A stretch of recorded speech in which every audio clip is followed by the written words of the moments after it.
Cambridge Hospital. And on behalf of Mel Kelton, the Commissioner of Health and Hospitals, and myself, would like you to welcome everyone to the celebration this evening. I've been advised to be very, very brief, and before handing the microphone over to Susan Miller-Havens, who coordinated much of the event today, I just wanted to recognize a few people. I could recognize everyone in this room because most everyone in this room has played an important role in the development of what is probably one of the best public psychiatry programs in the country today. But again, in light of the fact that it's Friday afternoon, I'm going to be brief and just recognize some of our public officials here. I'd like to recognize Michael Sullivan, City Councilor here in Cambridge.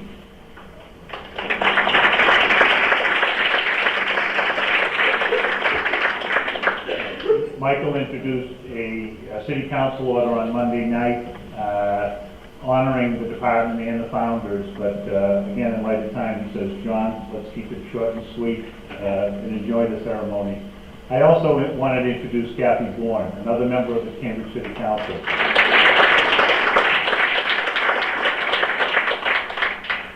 Tremendous supporter of the Cambridge Hospital over many, many years, former Mayor and City Councilor Walter Sullivan.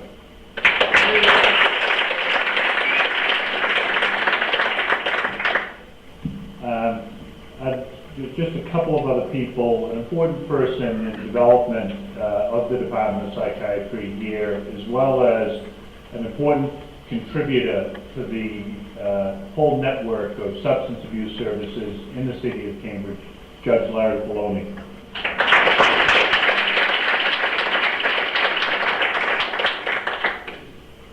I also wanted to introduce a couple of board members, our board of trustees here, who provide a lot of the guidance to me and the staff here.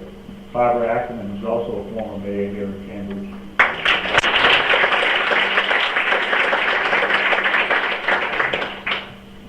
And Carol Sir.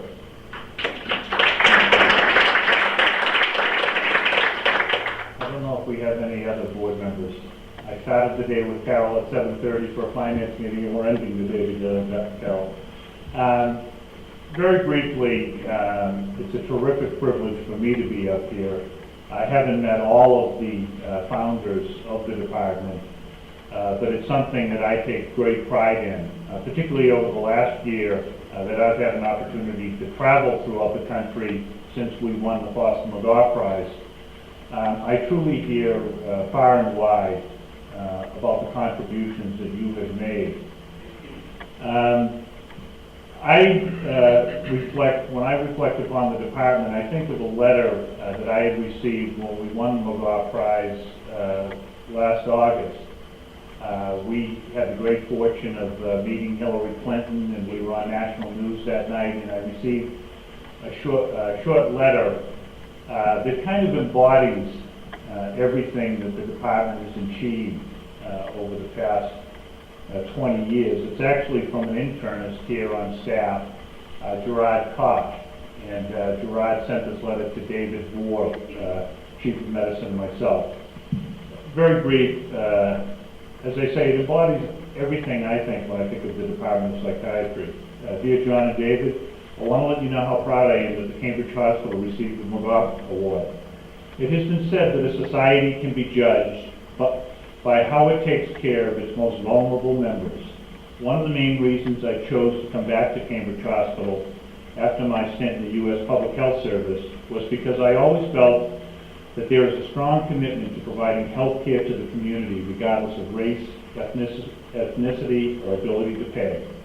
Cambridge is a diverse community, and the Cambridge Hospital is doing its best to advocate and take care of its most vulnerable members, the children, the elderly, the mentally impaired, the homeless, the refugees, the substance abuser, and the AIDS patient. So today I feel especially proud of being a part of this community. I truly think it embodies everything that you have done for the residents of this community over the past 25 years. With no further ado, I would like to introduce Susan Miller-Havens. Susan, as most of you know, was the first psychiatric nurse to be hired by the hospital. She was a former surgical nurse, trained as a nurse psychotherapist at Mass Mental. Her interest in coming to Cambridge was to develop a nurse-to-nurse consultation service and to train nurses and mental health workers as primary psychotherapists.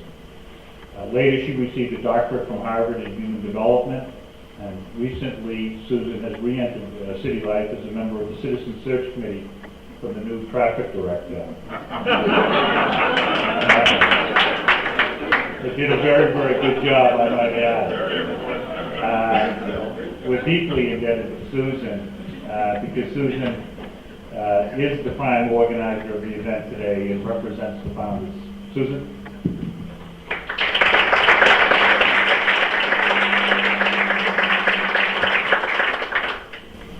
Obviously, you want to discuss the traffic director. It's a woman, she's a wonderful woman, she's going to straighten everything out. I wanted to thank John O'Brien for giving us this celebration. My comments are really meant to highlight 4 kinds of things that are, I think, intricate to the origins of the department. And one of them really is the social context that we were working in, as well as the 4 areas of consultation, emergency, and community work that we thought we would try to deal with. I brought with me my props, which have to do with what was going on in the world in 1968 and what was going on in 1969, and if you look at it, it's all pretty horrifying what was going on at that time. But basically, in 1968, we were really a society in search of peace, both at home and abroad. And as many of you who were around then remember, at the Democratic Convention in Chicago, there were terrible riots, and it was our first awareness of police brutality in a really big way. President Johnson had tried to halt the bombing in Vietnam, but it didn't really work. Martin Luther King was killed in Memphis when we were here trying to start our service.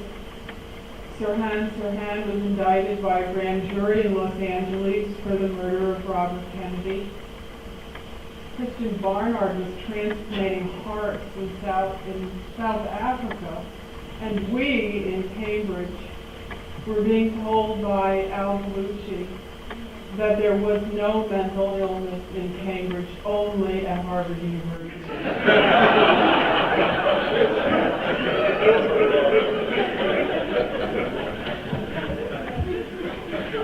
In 1965, the Harvard Medical School made a response to concerns that physicians at the hospital and also officials in Cambridge had that the hospital was in a state of decline, as it were. And the response that they made was that they decided that they would offer chiefs of each department in the major services in the hospital. And at that time, John Mack was at Mass Mental Health Center, but he saw an opportunity, I think, to begin a community mental health center as this change took place. And he was able to convince the then chairman of the Harvard Department of Psychiatry to start an affiliation. So that was in 1965. Then, as a result of the Kennedy Mental Health Act in 1965, Cambridge and Somerville were designated as catchment areas, or regions that would be able to look for funding from the state. And Bob Reed, who is here today, was the first director of that mental health center, that catchment area. And then John Mack became the clinical director, and Bill Ackerley, who was here, or you may not still, there he is, was then the chief of Somerville Mental Health Center. So the 3 of them really set out to design this monstrous catchment area. I should say they did not have money, they had a design at the time. Then in the, what I like to call the early group, Ed Cancian came from Mass Mental Health Center in 1966 to supervise residents who were rotating from mass mental onto the consultation and liaison services. He was basically the first psychiatrist who worked here on a daily basis. There were no psychiatrists working at the Cambridge Hospital at that time on a daily basis. And then in 1968, when Walter Sullivan was mayor, Barbara Hauser, myself, Jim Beck, lately Mack, and Mel Stern, who's not here today, all came from Mass Mental Health Center.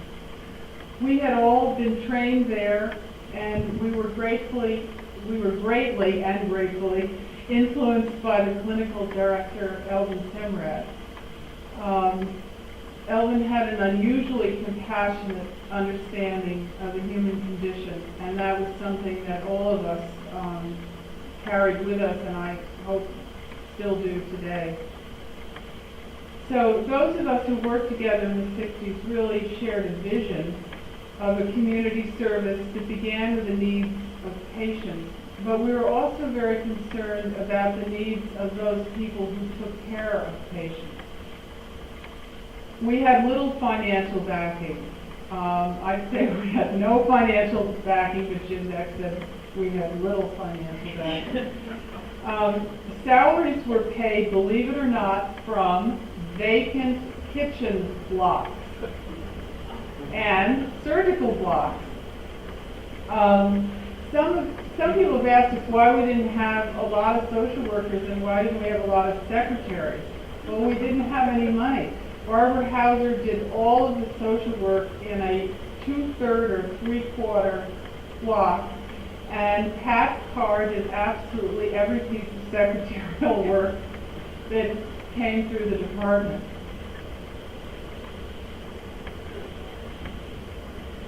Well, there we were fueled by this great sense of mission, the 60s group, and we set about trying to get to know the hospital staff and their patients. All the while, city manager Jim Sullivan was saying to Cambridge and to us, there will be a psychiatric department over my dead body. Of course, we just went right ahead anyway, and what we realized was that although we thought our purposes were just great, we were basically uninvited guests in what was a very tight family system in Cambridge. And that meant that everybody was related. The people in the record room were related to the police were married to the nurses, the rescue people were married to the office. It went on and on and on. And not only were we not related to these people, we didn't live, most of us, in Cambridge. So one day when Al Belushi was in one of his more stormy moods in the commissioner's office, he had us read off our addresses. And he turned to me and he said, Hawthorne Street, you can stay, the rest get out of my hospital. So that wasn't going to bother us.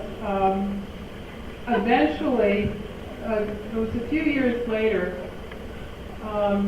John Mack received a Pulitzer Prize, and I think by that time, Al Belushi had decided that some of the work that John was doing was worthwhile. And at that point, he awarded him honorary citizenship in Cambridge, which I happen to think was the real prize. Well, then, with this consultation service, but it never got consulted. It was really great. Ed Campion and John Mack spent hours trying to demystify psychiatry. And, basically the general feeling was that shrinks were spooky and also that they read people's minds. So why would you want to talk to them in the halls or anywhere else for that matter? Basically, what John and Ed did was to sort of go to rounds and hang out in the lounge. And when they were on rounds, they had to, as I like to say, reach back into their minds to remember physical, surgical, medical diagnoses so that they could really feel a part of the staff physicians. And when they were in the lounges, they mostly just talked about cases, the news, the weather, whatever came up. My plan for nursing was to try to work shifts on the wards as a surgical nurse, which was really terrifying because I wasn't sure that I remembered how to do that. But I and another nurse did do that, and for some reason the OBGYN service liked us the most. And there we met the McGoverns and also Russell Kelly. And we got to know their patients. Eventually, somebody would ask her opinion about something. But it took a long time. And even when we had an emergency physician, an emergency nurse, and an emergency mental health worker, sometimes we would get a call, but most often we would get a call when things were really just a little out of hand. And Charlie Wilbur, who is here today, can attest to the day that he was called and the patient was already had one leg out the window. And then they'd say, so now what are you going to do? Well, we all put in a lot of miles just walking around the hospital and the city, introducing ourselves, trying to be available. Luncheon meetings were held at the legal seafood when it was nothing more than a fishmonger, but they did offer us good soup, and we discussed many heavy issues over that soup. Now, in the meantime, Richard Warren, who was the chief of surgery at the time, was very busy constructing by himself a wall and a door. And the wall and the door was between his offices and our offices. And it's just about where that exit door is. And I'll never forget the day coming back and seeing this prefabricated thing being constructed, and that he was not too crazy about the psychiatric service. Well, one day old Russ Kelly admitted a psychotic patient in labor, and he was really in trouble. And that, I would say, was when the tide started to change. And we really developed a great relationship with Russell then and the McGoverns over time. Well, now the emergency room, one of the problems with psychiatric nurses and other mental health workers is they do a lot of talking and they don't fix anything. The emergency room was very busy, and they didn't mind having the help, but they were a little suspicious of us. Now, Mary Fay is here today, and Mary Fay was in the emergency ward for a long time. She was there when we were there, and she and I made a deal. One day she said to me, I'll take the resuscitations, you take the nuts.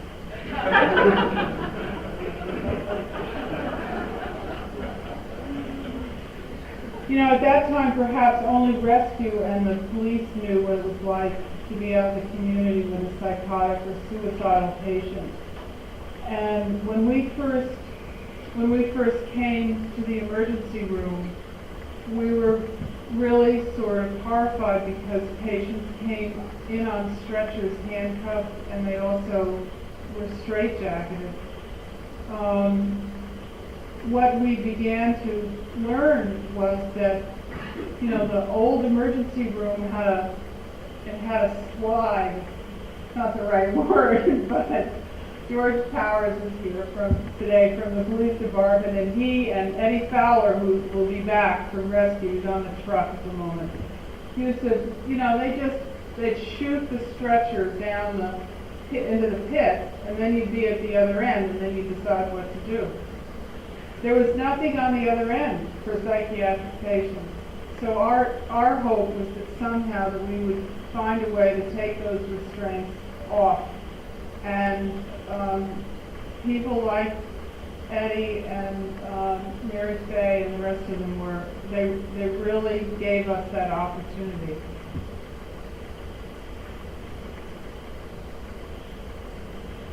Well, I was in the ER, it was the 60s, right? And a lot of psychoses.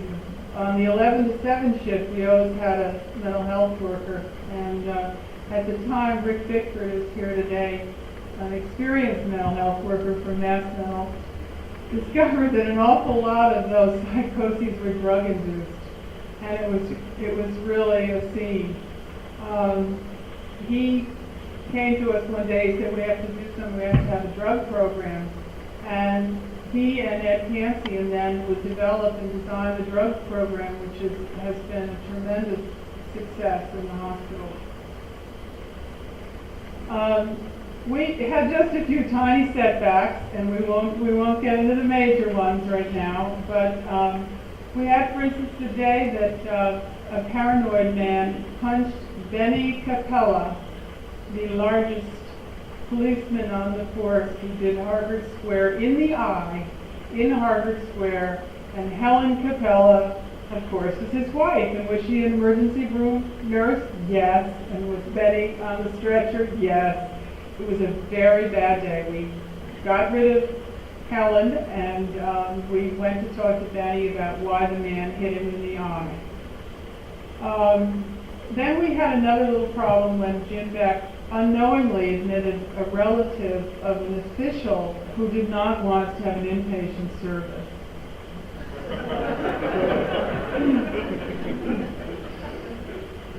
And then we had a little problem with the police when we tried to convince them that it would be a good idea for them to put their guns down when they came in and let a 90-pound female mental health worker talk to the 200-pound man who was going to break all of the X-ray equipment.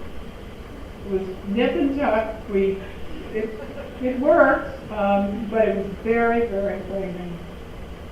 Ultimately, Jim Beck and Mel Stern did create a 24-hour service, and Jim also went on to offer a group for the police and the hospital workers to talk together. In the community, Lee Mack, for whom this building is named, was really working wonders. He was a man who worked wonders very quietly. But he believed that people should be taken care of in their neighborhoods where they were. And to a large extent, the neighborhood clinics, both medical and psychiatric, gained their strength and their existence really because of Lee's perseverance. It was Lee who secured Judge Lawrence Filoni's help when we needed restraining orders, for instance, how about in the middle of the night, or when we would lose a patient who had gone off into another neighborhood, we had no jurisdiction, and Judge Filoni would always figure out somehow what to do and do it for us, and he became one of our greatest supporters. The origins of the translation services today, which are really enormous at the hospital, can be located 25 years ago, of course, because Holt Ruffin, who was here today, was a mental health worker who just happened to have been brought up in Brazil and so therefore spoke fluent Portuguese. And he discovered that the people in the Portuguese community weren't even coming to the emergency room because they couldn't read the signs. And he and Ron Rosette, who was one of the administrators, got together, and they were able to design the first translation program that the hospital had. And the way they did it was they found people in the kitchen who spoke Portuguese, so they were the translators in the emergency ward until we could hire some. And I think Ron also got some signs made. I mean, it didn't even say emergency ward in Portuguese at that time. Holt also took care of an acutely psychotic Portuguese woman and her family in Portuguese. I think did Bill Cates supervise that case? I believe all it is to say is none of us ever knew what happened. None of us. woman got well, she went back to her community, she did not have to go to the state hospital, but nobody ever knew what transpired. Well, I guess it might not seem believable today, but the origins of this department really depended on taking a lot of big chances. And we really never knew on a Tuesday morning if on a Monday night the city council hadn't voted the whole thing out. But behind us was an exceptional person who was very much looking forward to being here today. Sadly, he passed away only on August 26th. He knew that his name was on the plaque, and he had been thrilled. Jim Hart Rings was the Commissioner of Health and Hospitals, a former Army colonel. He'd been an advisor to President Johnson. His command post was in what is now John O'Brien's office, and it was his command post. You can hear him bellowing his orders all the way down the hall. But it also was where he waited hour on hour to find out where his son was, because his son was lost in Vietnam. Now, for some reason, John Mack and Jim Hart Rings got along, and of course Hart Rings called John down just about every day. For one reason or another, we were always in trouble. But the truth of the matter is that John became an advisor to Hart Rings on many other things besides psychiatry. They worked very hard together on the whole existence and re-establishment of the Department of Medicine, for instance. The big surprise, however, was the day that Hart Rings called John and me down to the office to say that there was going to be an inpatient service. And we had no staff, we had no clue as to what would happen. We might as well, I think, have opened a ward to cure the bubonic plague. That was about as popular as it was. It was wedged in the new hospital. It was on the 5th floor, and it was wedged in between something called self-care, I believe. I'm never clear what that was. Anyway, self-care, the elevators, and the pediatric ward. It was basically unsafe. It wasn't designed as a psych unit at all. But we hung in there, and we kept hiring people away from mass mental. The only residents we had were still the residents who were coming over on the Consultation Liaison Service. And Bert Johnson, who was here today, was one of the first, and Jim Harberger followed. There were a whole bunch of them. But they weren't working on the ward. So that meant that we really were still dependent on nurses and mental health workers to take care of the patients. And the good news was that then we became the first psych unit in a general hospital to train non-physicians to do psychotherapy. And it was exciting for me because we had had an experiment like that at Mass Mental Health Center, and it had worked. It was just that it was a secret. And now we had to do it, and we were able to pull it off, although it was very new and difficult. I think the other reason that all of this worked was that our group was small. We did everything. There was little opportunity for a hierarchy to develop because we were so dependent on one another.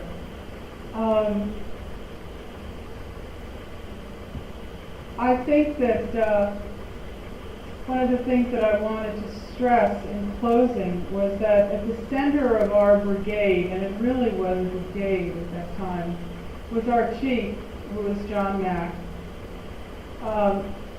And I think perhaps one of his greatest talents was that he was a facilitator and a genius of a negotiator. Tremendous energy and terribly disarming charisma. Like T.E. Lawrence, who his biography he was researching at the time, I think that John really had a wish for peace then, as he still does today. What he did then was to handpick his cabinet to join him, and then he gave me the opportunity to pick my cabinet. He was really willing to give all of us freedom, and I think that was very important. He was willing to give us enough freedom to create this new service. The size and success of this department, I think, is largely due not only to his determination, but his downright willfulness. So in a world that was really besieged by war and protests and assassinations, the staff and administration became their own community within a community.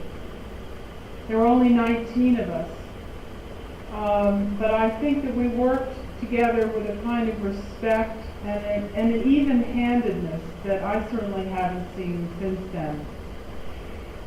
You'll see on the plaque, which we are unveiling today, that all of the degrees, the academic degrees, have been dropped off the names on the plaque. It really was a group effort. We had a vision, we loved our work, we loved each other. So what I want to do now is to just thank you for coming to celebrate, and also to hope that there's a way in this day and age of managed care that you can find a way to continue the tradition of the community service that we were so proud to have found. Thank you.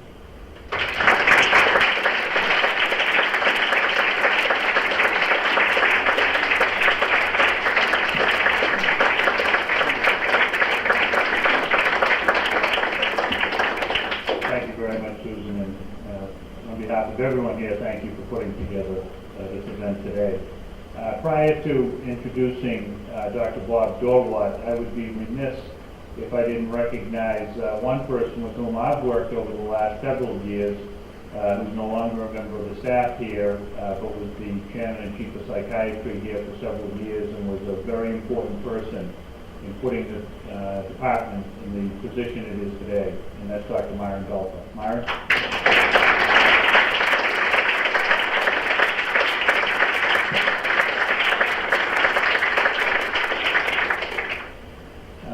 Representing the department today will be Dr. Bob Dowart. Bob is a graduate of Harvard College, Tulane Medical School, and the Harvard School of Public Health. Bob did his 4-year residency here at Cambridge Hospital. From 1985 to the present, he has been the associate chairman of the Department of Psychiatry. As chairman of the Mental Health Policy Working Group at the Kennedy School, he has conducted research on the financing and organization of mental health services both in the public and private sector. Recently, he was designated a research scientist by the National Institute of Mental Health. We have been, over the past year or so, we've been working on a search committee to elect a new chair and chief at the Cambridge Hospital, and that work has not concluded. That will conclude very shortly. And so I can announce who hopefully the next chairman of the department will be. I will tell you that during those proceedings, however, that Dr. Joe Coyle and I were talking, and Joe was explaining to me all about this Research Scientist Award, and had indicated that he's been around the NIMH a long time, and had virtually never seen the type of ratings that Bob received. He's a prolific researcher. When Joe Coyle told me all about this, I said, more importantly than that, Bob's got a great claim to fame. And Joe said, what's that, John? And I said, Bob pitched in the College World Series in Omaha. Joe was actually very, very impressed with that.